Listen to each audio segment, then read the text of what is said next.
What is up, everybody? Welcome back to another video. In today's video, we are back with the final injury participation report of the week. I don't know why I said those three words together, but I did. Here we are, Lions Patriots, the final game before the bye week for the Lions, which Dan Campbell said is coming at the perfect time as we are going to get some really good players back. And also, we have some roster moves from both sides and some notes from Ben Johnson, Aaron Glenn, and Dan Campbell on this Patriots team. So let's get it started. Fired up. It's made a great decision. Great teammates, coaches, and other people who want to be Super Bowl champions. And we are. We're going to do it this year. And we're going places because we want to go places. Touchdown, Detroit Lions!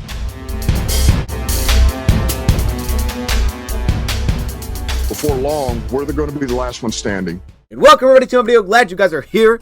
And we're back with another participation report look. But I had to make sure that we got this video out there because there are some key names on both sides for the Lions and for the Patriots on this injury report with some designations because it is Friday. This is not the inactive, so this is not, we know everything who's in, who's out, but we do have designations for some players and we can kind of get a sense on where it's going for a lot of these guys. So I wanted to get this video out for sure because there are some big names on both sides here that we need to discuss, as well as the Lions made a roster move today that when I first saw it, kind of shocked me, was not expecting it, kind of just felt like it was just thrown out there, and I'm like, whoa, what the heck, that just happened? So we need to talk about that. Let's start there. The Detroit Lions have announced today, not too long ago, that they are waiving kicker Austin Seibert. Now, I first see that, I'm like, what the heck is going on? What are we doing? Because we've heard from Dave Fitt basically the last few weeks. They're hoping to get this guy back. He's dealing with that right groin injury. Last time we saw him was Minnesota, and he missed 2 field goals in that game. He's 3 for 5 currently on the season. But if you remember, this is the guy the Lions chose to go with. He was here last year. He dealt with an injury.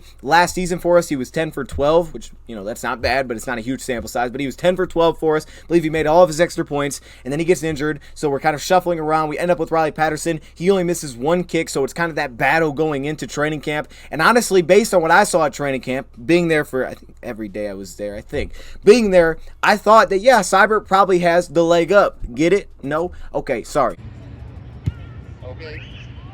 But I thought, okay, I can understand why they go with Austin Seibert here. Both sides, were kind of just hit and miss a little bit at times. So there wasn't like a clear cut, like this is the guy. But it did start to feel like Seibert as things went on. Plus, of course, the ability to kick a little bit longer. I mean, he has a little bit of a bigger leg from what we know of both of these guys, so that felt like it could give him the advantage, and ultimately it seems like it did. However, the issue is against Minnesota, his 2 long field goal kicks from 48 and from 54, he missed both of those kicks, so he's 3 for 5 currently on this season. And dealing with this right groin injury, which came up immediately after this Vikings game, we've heard Dave Fitt talk about wanting to get Austin Seibert back, this coaching staff getting him back, and in the meantime, they've been kind of trying to find guys to fill out for now. Dominique Eberle, hopefully I'm saying his last name right. No, I've been off on it's an easy, for some reason I keep forgetting his last name. I'll just stick with Dominique. We had him last week. We know it was not very good. He made 1 pretty long field goal over 40 yards. I think it was like 48, 49 yards. But aside from that, it was rough. He had a kickoff that went out of bounds, missed some extra points. The one that he made was like very tight. And you're like, ooh, okay, that was tough. Lions went for 2 a few times in that game. Clearly, you weren't very comfortable with that. So the Lions moved on from that kicker after the game, which, was kind of all expected. So then again, this week, heading into the week, we're hoping we get Austin Seibert back. I think even Dan Campbell talked about it. Dave Phibbs says, if we can find a guy that could potentially help us out for this week, heading into the bye week, we're going to get an extra week, all right? Then we can have Austin Seibert back. Maybe we just need a guy for this week. So the Lions go add another kicker, this time to their practice squad. They signed Michael Badgley for this week, who was last week, when Dominique was struggling for us, went 4 for 4 for the Chicago Bears, filling in for Cairo Santos, 4 for 4. All 12 points in that game were behind his leg. He didn't take any long field goal attempts, didn't kick any extra points either, but he was perfect. And historically, there are some things to look at in the NFL. He's had a lot of attempts. He's 122 for 127. I'll throw his stats up on extra points in his career. So it was pretty recent. And it's like, okay, that's good. We can see that. So they bring him in. However, now Austin Seibert is waived by the Lions. And this one has you scratch your head a little bit because even if you're thinking, okay, Austin Seibert, even if he can't play this week because he was on the injury report and it felt like he was trending in the right direction, but even if he can't play this week, you have your guy from the practice squad. We'll elevate Badgley. He'll get the start. And if he does well, great. Maybe there's some competition into the bye week. If not, not, though, you'll have Austin Seibert. You should have him coming out of the bye week. But this wasn't like waived injured. This was just waived. So that means, yes, he will go through the waiver wires. Austin Seibert will. And if he is not claimed by any team, he's going to become a free agent. So there is a possibility the Lions could end up eventually getting Austin Seibert back. That's a very legitimate possibility. But right now they don't have a kicker on their roster. But it does leave one roster spot open. So as weird as it sounds, clearly they feel good about maybe what this kicker has shown in practice, as we've gotten to see him in practice, which is great. He's been there for the last few days, so they've gotten to see him in practice since the 5th, so the last 2 days. On top of that, he's most recently played just last week, and he made all of his kicks, so that's good as well. So maybe they weren't completely sure if Seibert was going to play or not. I don't know. But regardless, they're going to go with this kicker for the week. I mean, that's what's expected, unless they go grab someone else, which I don't anticipate. They're probably going to go with Michael Badgley. Now there's no Austin Seibert, so there is that roster spot open, which could be as simple as, hey, look, if he does well, he could end up being our kicker, and we could just sign him to the active roster after this week. There's no issue with only having 52 players. It does make you think a little bit, why now? Why now with Austin Seibert? I mean, even if they weren't like 100% sure with Seibert, unless they just were completely look, this dude is struggling in practice, this is not it, Badge looks better, we're just wasting a roster spot here. Why now? Hopefully, I'm not saying this is going to happen. It doesn't seem like it is. There seemed to be no indication that this would take place. I'm just going to assume this roster spot's just going to be open for going through this week. Lions have done that multiple times in the past. But we do know we have 2 guys who have returned to practice this week from injury reserved. That's Josh Paschal and Jerry Jacobs. Both of those players have returned to practice this week from what we know. We don't know to what extent they're practicing. For Jerry Jacobs, Dan Campbell said, he's basically just kind of getting his legs under him, but he's been putting in great work. I mean, he's one of those guys they've kind of had to pull back because he's just, ever since he's had that injury, he's been trying to get back out there. So could it be Josh Paschal potentially? Because if that's the case and you want to sign him to the active roster, you have to have a roster spot open. Well, now they actually do have a roster spot, as long as I counted correctly, but I believe that they do because they haven't signed anyone in yet. They have 52 spots filled. They have one roster spot open. They could potentially take one of those players for this upcoming game. That's possible. I don't think it's likely, but it could be. And we'll have time after this week to assess whether they want to continue with Michael Badgley. Maybe Austin Seibert's back available. If he doesn't get picked up and claimed, we could go get him back if we wanted to make that happen. Everybody brings up Riley Patterson. He's actually kicking right now for the Jaguars. I guess he's on the active roster, so that's not going to happen. Maybe there's another guy out there, and they could just be leaving this roster spot open, and they're like, hey, we just want to have the roster spot open. We've seen that. But it also could be the other part that I just said, and maybe that's the case, and that'd be great. We know Tom Kennedy has been signed to the active roster, so that's great. Congratulations for him, but they still have one roster spot open. Hopefully, we maybe have found our guy in Michael Badgley. We're going to find out this week, though. That's what it seems like. Unless we sign someone else, we about to find out. So with that, let's dive into this participation report for both sides. I had to get that out of the way, and hopefully one of those guys can play. And hopefully it's Josh Paschal. I think we could really use him because we know one guy's not playing. That is John Kaminsky, who, again, this week did not practice. This is week 3, I believe I said, and he has not participated, I don't believe, since he's dealt with the injury. They did not put him on IR. So hopefully this means that after the bye week, as to what Dan Campbell's saying, we're going to get a lot of good players back. This bye week came at a great time for us. This is awesome.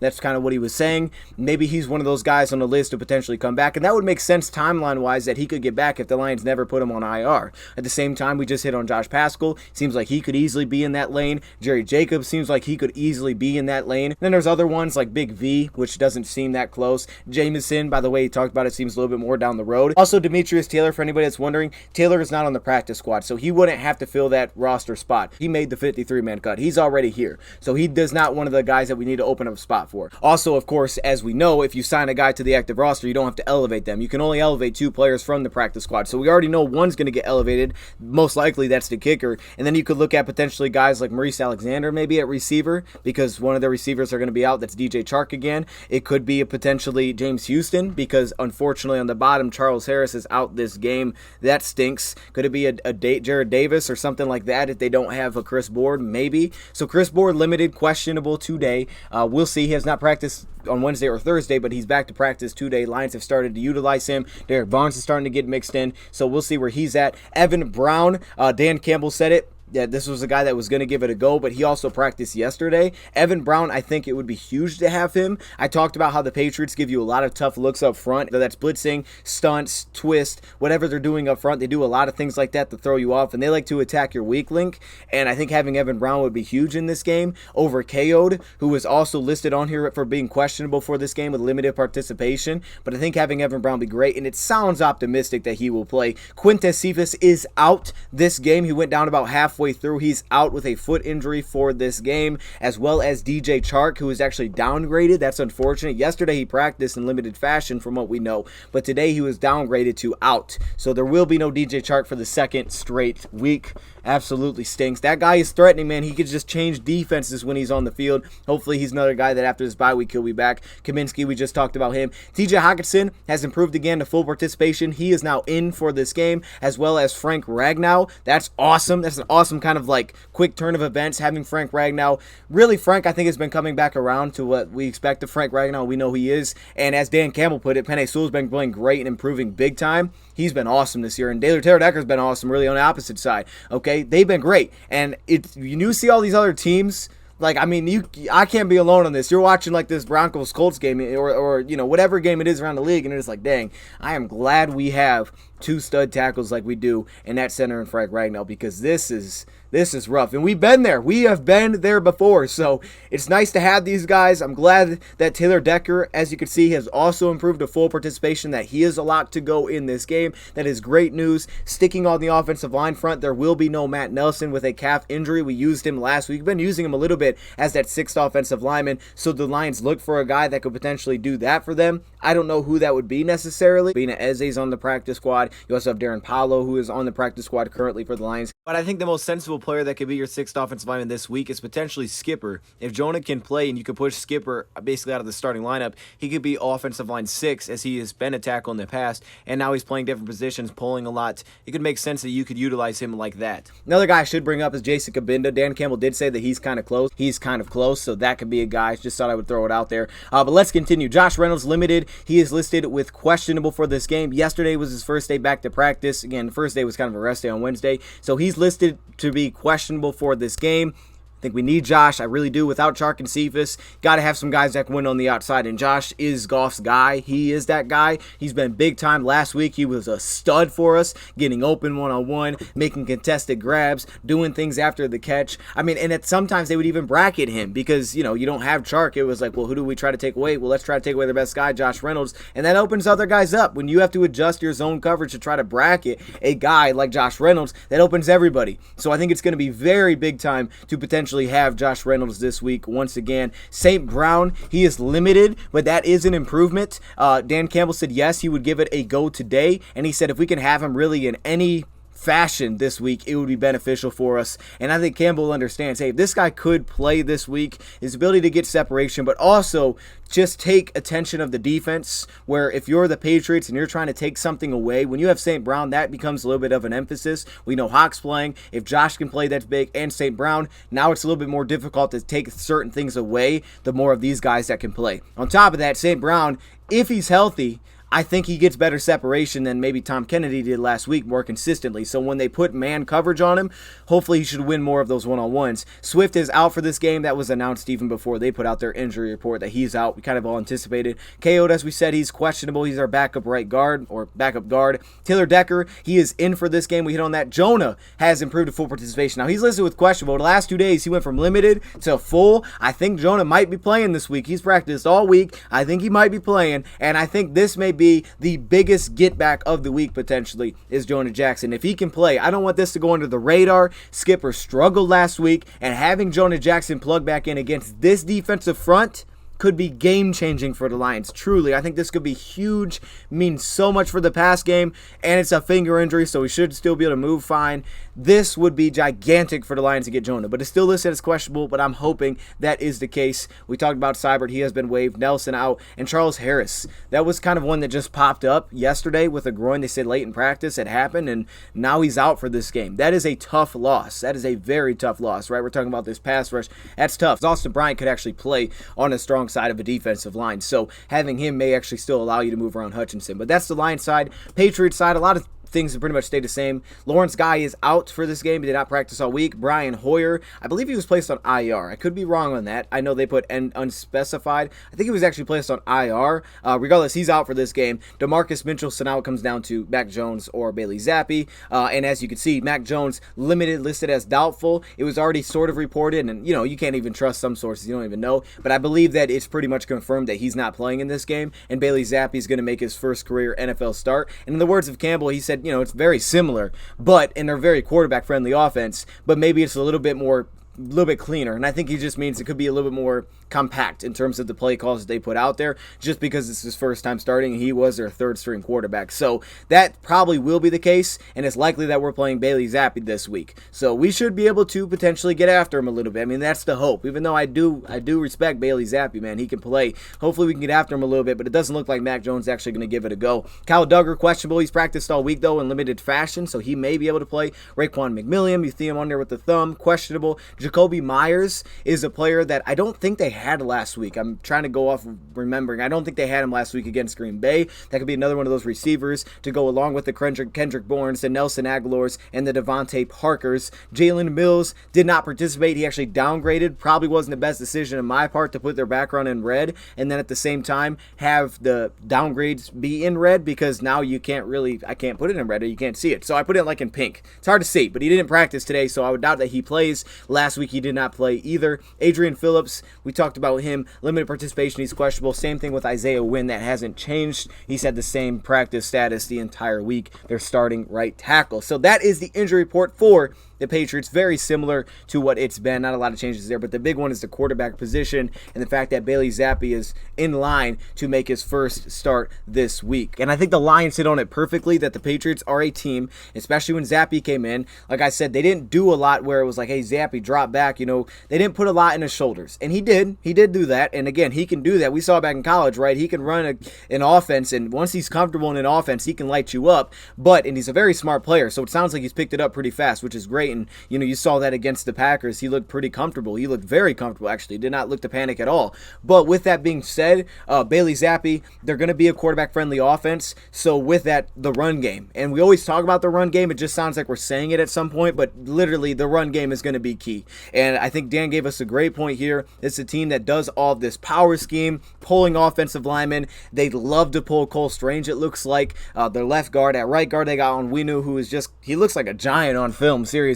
They like to pull linemen, double team block or defensive tackle, and kick off of that. So that is going to be huge in this game. And of course, if you get them in second and long, now all of a sudden you put more on the shoulders of that quarterback, asking receivers to win one-on-one. And I like Devontae Parker. I like Kendrick Bourne, but I don't know if they have a DK Metcalf. I wouldn't say they have that. Though I do like their receivers, I don't think they have that. El Aguilar will line up in the slot. I don't think they have that guy. So we should be able to get a little more aggressive. According to Aaron Glenn, he did say there would be some personnel, some schematic things that they may change up, and you have to look at yourself when you have a game like that. Didn't go into detail, but as I suspect, if it's not Jacobs, which it doesn't sound like he's in that path, I think Will Harris will actually start this week over Amani at cornerback, and we'll see how that goes as the game flow goes on. But I think he's going to start. Regardless, we know he's going to play in some fashion. I think he's probably going to start at corner. So I'm curious to see if the Lions can get back to being very aggressive, but also being able to, then I say aggressive, not just in, blitz every time. No, not like that. I mean aggressive in terms of in the back end. They can be a little more aggressive in their secondary, trust some of their corners more, a little bit one-on-one, and give their other guys a little more opportunities to be playmaking downhill. And I think Will Harris may start at corner this week, as Amani has struggled in recent weeks. And this is an opportunity I think you have to look at it. We're going against the third string quarterback. And that's not just, putting him down, because again, they're going to compete with him. This is the Patriots we're talking about, all right? You're not playing the third string quarterback of, I don't know, I don't even know, the Texans or something. You're playing the Patriots. They're going to be tough, and just like they showed last week against the Packers. But you have a third string quarterback. You have a receiving core that's not the most threatening, at least on paper. It's not, for what I've seen, even though they got some good players. Parker can make plays, so I don't want to discount him. But I don't think it's the Seahawks. Now, they have a good offensive line, but this is an opportunity where you got to feel like you can get back at it. One thing that's been a problem is taking care of the football, whether it's interceptions or fumbles, and Mac Jones has also had that issue. Last week, Bailey Zappi had a fumble, a forced fumble that he lost, and was covered by the Packers. So this is an opportunity to do that. Now, one thing that we have heard is that Demetrius Taylor, the defensive tackle, you probably remember him from the preseason. If not, he is an undrafted free agent that we picked up this year out of Appalachian State. Demetrius Taylor is set to be active for the first time this season. That does not mean start, but active. This whole Demetrius Taylor stuff, we'll definitely dive into it more after the game to just see what the Lions did, but it sounds like they're going to be utilizing Demetrius Taylor specifically, not as a defensive tackle, which if you think back to the preseason, what he played in was as a defensive tackle, a lot of times in like a 2Y inside of a guard, but instead more like a big big defensive end. This is what I've heard, more like a big defensive end for the Lions, and schematically they're going to change some things up. So we'll see how exactly they utilize him, but this would mean probably more outside shade of a tackle, head up on an offensive tackle on the strong side, which, if that is the case, it will allow Aiden Hutchinson to flip then to the weak side of the formation, potentially get some more one-on-ones depending on the personnel, probably play wider. Also, it could allow him to stand up because when you got a tight end on your side, like they said, he can't really do that. So it could allow him to play some stand-up like he did back in college, and that could shift the Lions defense a little bit. Then you start to talk about potentially having a guy play Sam backer, which is potentially possible this week that we start to shift it around like that, and I start to circle Julian Okwara to possibly play that role because he was doing that basically in practice. The Lions have started to go to some more like 3 off-ball linebacker stack sets defensively. We started to see that, but that could be Julian. It could be Austin Bryant. Derek Barnes is mixed in there. Chris Board on third down comes up on the edge. Could be a lot of different guys, but I look at Julian and Austin Bryant specifically Julian to give us some pass rush, not having Charles Harris. I think, again, back to the Josh Paschal draft pick, this could be what the vision was for Josh to be within this Lions defense, that he could play this role for the Lions defense. Almost like John Kaminsky when he kind of plays the role of Aiden Hutchinson when Aiden Hutchinson goes out.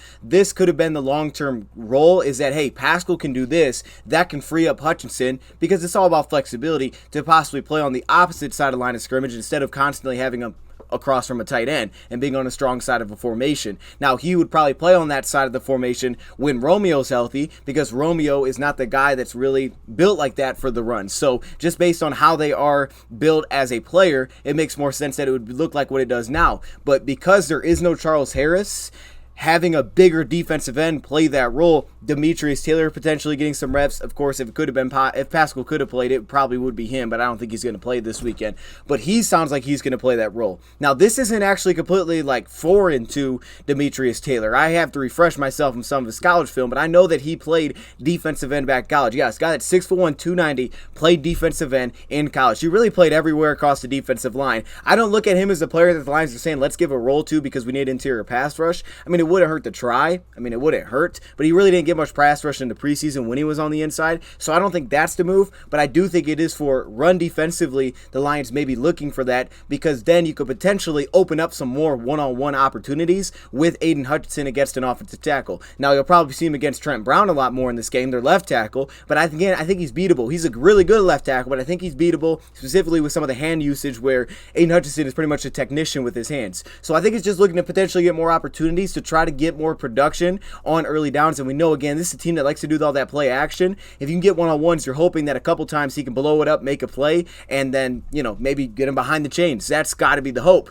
Meanwhile, on the opposite side, you could open up Julian Okwara to potentially rush off the edge. He's shown how athletic he is already, dropping into coverage in the past and this season, so you could put him in that role. And Demetrius Taylor, his biggest thing is not only his leverage, but it's his explosiveness off the line of scrimmage. And since he's played this position, it won't be completely new. He doesn't have the greatest arm length, just over 32 inches, which you can definitely get by. It's not the greatest, but you can get by with it. But that's because size-wise, he's not very big. 6'1", 290 is not that big, but it's big for a defensive end. But he's a terrific athlete, and he kind of stood out at defensive tackle in a way because his ability to drop, his ability to react to like a screen, his movement skills, his agility, he doesn't find himself on the ground very often. With that leverage, he moves weird for a defensive tackle, but then again, he's undersized. But this role, he still feels like a weird tweener. You're like your Josh Paschal type of guy, and he's not the guy that really threatens, I don't think, too much to win on the edge. That's going to be the one downside. So that's where I look at a guy like Julian, who they will probably stand up next to him a lot of times to potentially try to get some rush off the edge. And both those guys are athletic enough where Julian can drop out, Hutch can drop out. That would be the biggest concern for me, is early downs pass rush ability. But for this game in particular, a team that's going to try to keep it quarterback friendly and they want to run the football, that's what they do. You got to stop the run, all right? So if you're going to do that, this actually may not be a bad game to give him his first look. And again, he had a fantastic preseason, and it's not due to him. So I hope they do it because I'm curious to see what it looks like. And I like the Lions are being creative and saying, let's try something different. Not just putting him at defensive tackle, even though I think he could help you a little bit there, but not just doing that, like trying something a little bit different, seeing what they can get and trying to find matchups with who they have. You got to work with what you got. At least for now, this is what you have. Try to make it work. And I like how the Lions are supposedly going to try that. But we'll talk about it more after the game when we see how it plays out. But I'm very intrigued to see how this looks for sure. Keep it quarterback friendly. But if you shut down the run and you get them in negative situations, it's tough to be quarterback friendly. And on top of that, I think the Lions' defensive front has actually been good against the run. I really think they've been good. And I think Aaron Glenn, I'm so glad he brought it up, is that, and we've talked about this, it's the support players, it's the back end that has to help out, because this is not just defensive front stops the run. That can get caught up in, well, we're struggling to stop the run, defensive front is the issue. That's not really the issue. They haven't been perfect, but they have been pretty good.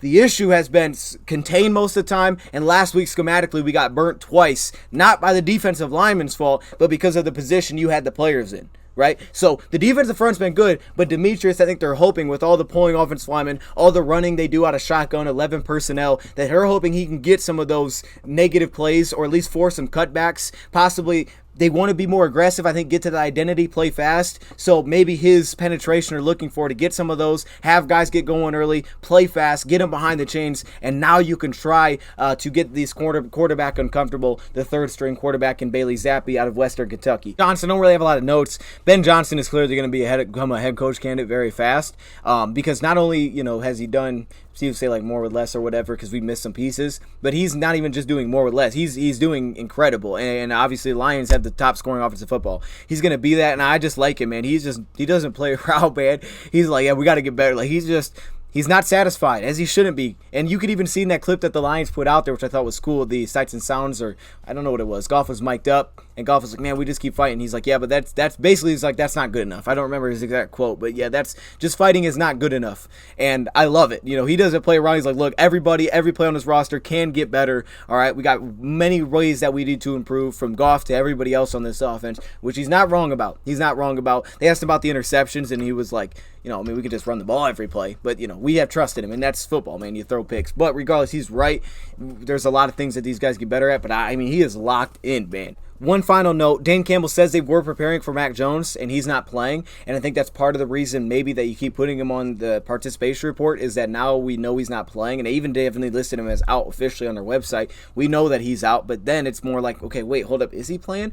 He's not playing this week from what we know, pretty much. So Lions, who said they prepare for Mac Jones, that's something to keep an eye on, but as Dan Campbell said, I don't think it's going to be like, well, hey, now Bailey Zappi's playing, it's way different. I don't think that's the case. I think if anything, it's just probably a little bit more condensed version of what they do, which again, hopefully the Lions can stop the run, because they're going to try to make it quarterback friendly, and if you can't stop the run, it's difficult to take them out of that, and they're gonna give you problems. They are going to give you problems, and they're gonna scheme it up. All that play action that we got beat with last week against Seattle, you got to believe that the Patriots, they're gonna have their own version of stuff, but they're gonna try to put our guys in tough spots based on what we do schematically. I thought Lions last week was a mix of issues personnel wise, guys not making plays, and on the flip side, because I think cornerback was probably our biggest issue. But on the flip side of that, I also think schematically, sometimes we were in bad spots. So we're going to get attacked. We're going to get challenged. It's going to be tough. You're playing the best coach in history. Let me know your thoughts in the comments below. Thank you, Pat, for watching, and I'm out.